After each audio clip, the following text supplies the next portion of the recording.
Basketball fans, welcome back. So the rivalry between Petro de Luanda and US Monastir is one interesting one because in BAL Season 2, Petro de Luanda, they lost to US Monastir and US Monastir were able to capture that elusive BAL championship.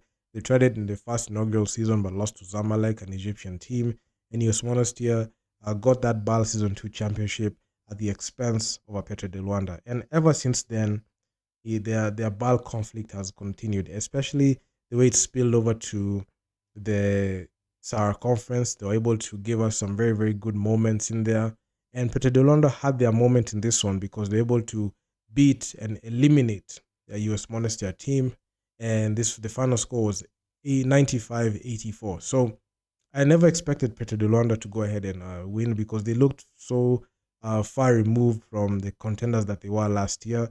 And I looked at even the APR game that they had, and they got dominated, and they got limited to only 57 points in the classification games, and APR went ahead and walked them. I didn't look at Petro de Luanda like that as a team that could be able to beat a US Monastir at the time because US Monastir were coming off, a brutal domination on the Rivers Hoopers, and that game was tight. It was decided by only 8 points. 89-81 versus River Hoopers. US Monastir was the final score. So the way the Petro de Luanda team got beat and got limited to 57 points by a strong APR team led by Alou Diarra, I thought that, it's the end of the road for Petro, even with the fact that they are the defending champions. But boy, was I wrong, because when they came into this game, Babakar Sane didn't look the same. He was very dominant in the game, in the classification games that he played against the Rivers Hoopers, but in this one he was getting contained, and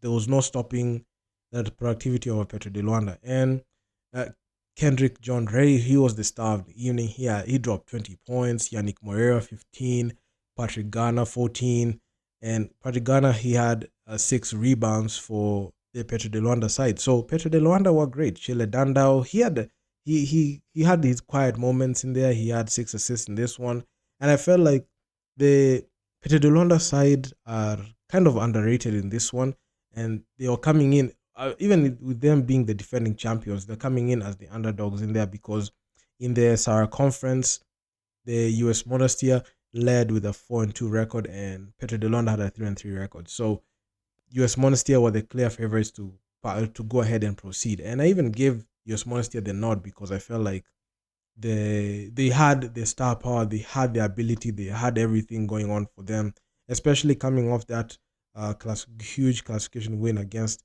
the Rivers Hoopers. I knew for a fact they might have a chance to be able to qualify and meet Al Ittihad in the semis. But Petro de Luanda came in and ruined that bracket for me. And the stars that are expected to ball out for USM, Babakar Sane, he was a consistent double-double machine. Osiris Aldridge, scoring wise, he was not the best. He didn't produce the best. He was second in rebounds with 8, and he led with assists in 5. And Patrick Hardy Jr., he had 17 points in there. Feras Layani 15, Bakar Sane 14. So I was expecting Feras Layani, Babakar Sane, and Osiris Aldridge and Patrick Hardy Jr. to figure it out and be able to make it past this Petro. But Petro just proved to be one of those teams that they are the defending champions. Okay, they don't have some players that played for that defending championship, that championship team last year, like the likes of Carlos Morris and Nick Faust, like I mentioned in multiple videos, but they still had that championship identity. And given the fact that they home grow their talent, and majority of them are from Angola, they have a few guys who are imports and coming in and playing. They're still a formidable force, and whether they're able to weather the storm against an Al Ittihad will still be the question. So Petro shot 50% from the field, 58% on 2.4 goals, and 35% from downtown. So they only made 7 threes in this whole game, and they were 68% from the free throw line. They went to the free throw line and had attempted 35 shots from the free throw line. But also, this game there was too many fouls. There was too many fouls in there because USM had 34 attempts for the free throw line, only made 25 of them. So they were shooting the free throws at a similar clip at that. So, but it came to the other statistics, rebounds, assists, steals. Petro de Luanda were dominant because they had 36 rebounds, 19 assists, and 7 steals. when it came to blocks, USM were very good defensively. So this game was interesting because on one hand, when the game started, the game was neck and neck. But in the second half, that is where all the tables turned for the US Monster team, and they were basically playing catch up, and they were not able to do anything. And Patrick Hardy Jr., Cyrus Aldridge, and Firas Layani and Babakar Sane were the guys who went double digits scoring in this one. But when it came to even having all the other guys getting involved, because there are a couple of DNPs in there, there are 3 DNPs, and you expect you expect a certain level of plays, especially comes from the veterans. Romdan Slimane, he played 18 minutes, but in this game he produced a donut, and he's been one of those old guys on the roster. He's the captain, and he's been leading USM teams to wins. Even he was in that part. He was on that team that won the BAL Season 2 championship. I know they're far removed from that championship team because they have been receiving back-to-back postseason losses in Season 3, Season 4, and Season 5 they lost. So it's been an uphill task for USM to get back to that championship identity. But if you look at the Petro de Luanda side, they've always been in serious contention. Either they finished fourth, finished third, finished second. But in this one, in BAL Season 4, they're able to finish fourth. And in this one, they have a potential of going back to back. Whether they're able to beat Al Ittihad, that still remains the question, because Al Ittihad, they're coming off, a very, very strong winning record. They're 8-0. And Petro de Luanda, they must find a way to be able to go ahead and figure out what type of lineups to run against an Al Ittihad, because you have Sam Kelosele there. You got him in free agency and he joined the team. Patrick Garner is there. Chilen Dandao, Yannick Moreira. Gaston Domingos is there to suit up and play.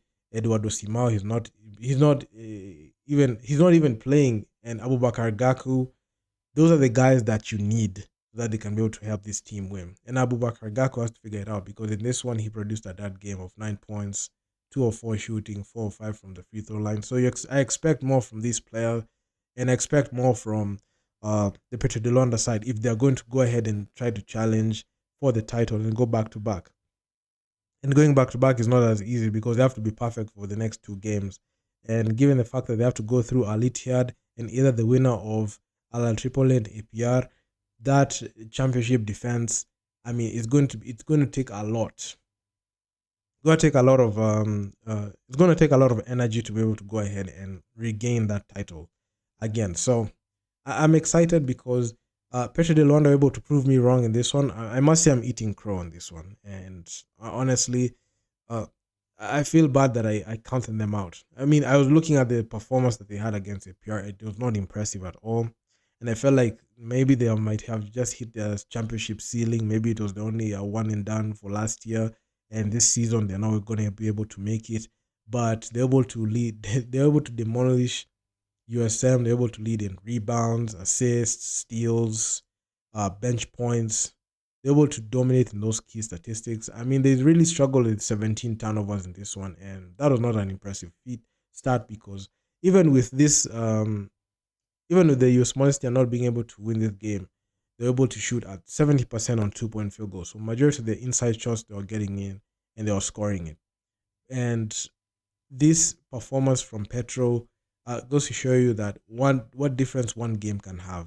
One game, especially in classification games, they're not too serious. They're just getting the seedings, and every single game counts, because when the Stars for US Monastir were not able to show up in this game, they lost it. And similar case to the Rivers Hoopers, because you expected the Stars to show up when it really matters, when the lights shine the brightest, and you have to be perfect for one game. It's not a 2-game, 7-game winning series like the NBA playoffs. This is the BAL playoffs. It's a 1-game knockout. So when you don't have a good game, if you don't have anything going, the stakes are the highest. I know in the conference games, teams had the luxury of playing 6 games, and the one who has the winning record is able to seed higher. But in this case, every single game counts, and there's no allowance for any mistakes. So, Petro de Luanda are good, and I must say the recent form has been the recent form has not been the greatest, because they lost their last game against Creole Star, and they lost to APR. They have not had the greatest form, but them being able to win this game was the great thing, because they coming into this matchup, they were coming off 2 back-to-back losses, and one clutch loss against Creole Star in the conference games, and that classification game against APR. So things are not looking good for Petro, and those are the metrics I was using to even give a prediction on what they can do next. And looking at USM, they're coming off a high. I mean, they're coming off in fresh off a 3-game winning streak. This might be that I thought that this might have been that game that they will have just continued and added on to their winning streak, but boy, was I wrong. And there goes their season. I mean, USM and Rivers Hoopers are out for the season. They're joining FS Rabat and Creole Star as the teams that have been eliminated. So far, we only have 4 teams. As we reach the final 4, we have Al Ittihad going up against Petro, and the other bracket, a rematch, Al Tripoli versus APR. And this is going to be a fun one because, man, I mean, the rematch between APR and the Al Tripoli in the conference games, Al Tripoli were up 2-0 on them, and right now they have Al Diyar and Uni Omot. Things are going to be very different. So hopefully we're able to get entertaining matchups in there, because I expect fireworks. I expect overtimes, technical fouls, all that, because that is what basketball is all about. And looking at how these teams are playing, I mean, this is the most exciting part in BAL. There's so much uncertainty, and I will give you guys updates on the future things that happen. So that's what I got for you guys. So do drop me your comments down in the comment section down below on what you think about this. I mean, I'm gonna talk to you guys in the next one. Peace out.